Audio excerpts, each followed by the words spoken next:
Hello and welcome. I am so glad to have you here for this micro-credential in interaction design. This whole explainer is really designed for anyone who's ever wanted to understand how digital products actually work, but from a human perspective. So it doesn't matter if you're coming from a tech background or business or a more creative field, you are going to find some really practical ways to create designs that just make sense to real people. So what does that really mean, making sense? Well, at its heart, interaction design is all about how a user moves through an interface. We're looking at what they see, what they understand, and maybe most importantly, how they feel when they tap or click or scroll. It's that entire journey. And to get that journey right, we're going to explore some core principles that really shape a good interaction. We'll get into concepts like affordances, feedback, and consistency. These are the big ideas that will guide you in designing products that are not just simple to learn, but are actually pleasant to use. To help us on our way, we're going to use this infographic as our map. I think it does a brilliant job of laying out the how and the why of great design, by showing how it all connects back to the most important component of all, the human mind. Okay, as you can see, our map kind of splits the mind's role into two parts. So let's start over on the left with the logical brain. This is all about making an interface so clear and so intuitive that using it feels, well, effortless. The first major goal here is to manage something designers call cognitive load. It's just a fancy term for the amount of brain power someone has to use to figure out your interface. And when it comes to cognitive load, there is one golden rule: less is always, always better.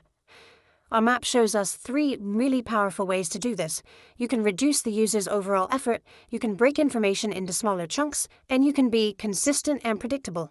Let's dig into those last two for a second, because they are absolute game changers. First up, chunking. You see, our brains are just naturally wired to process small, organized pieces of information way more easily than one giant, complex block of stuff. Just think about how phone numbers are broken up into little groups. It's the exact same principle. When you group related items like contact info or payment details, everything just feels way less overwhelming. And then there's consistency. Oh, this one is huge. When a button or an icon behaves the same way everywhere in an app, the user doesn't have to think, they just do. An unpredictable design is exhausting, right? It forces your brain to constantly relearn the rules. But consistent, familiar patterns, that's what makes a product feel truly intuitive. But here's the thing. A purely logical product is just usable, and that's fine, but to create something that people truly love, we have to engage the other side of the brain. So now let's talk about the emotional brain and making a design feel right. And you know what?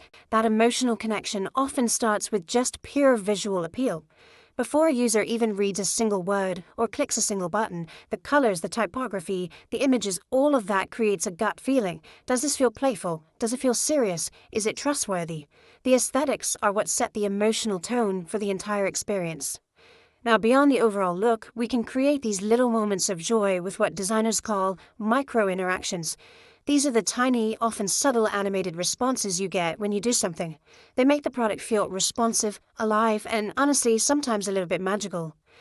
Just think about how these tiny little details work. That subtle bounce when you like a post, or that satisfying checkmark that appears when you complete a task.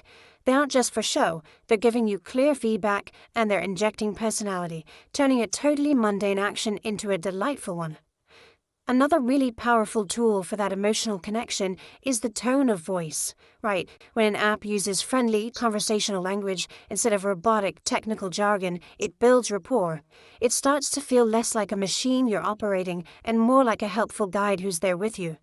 So let's bring these two halves of the mind, the logical and the emotional, back together, because understanding both is how we get to the ultimate goal for any designer.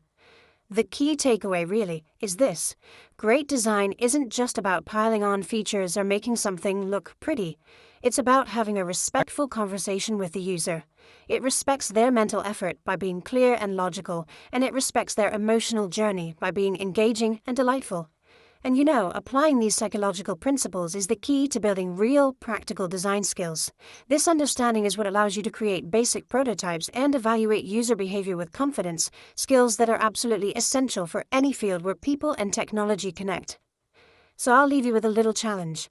I want you to take this new lens, this way of seeing both the logical and the emotional sides of design, and just look at the apps and websites you use every day. What's one digital tool you use all the time that you think could be so much better? Now you have a much better idea of why.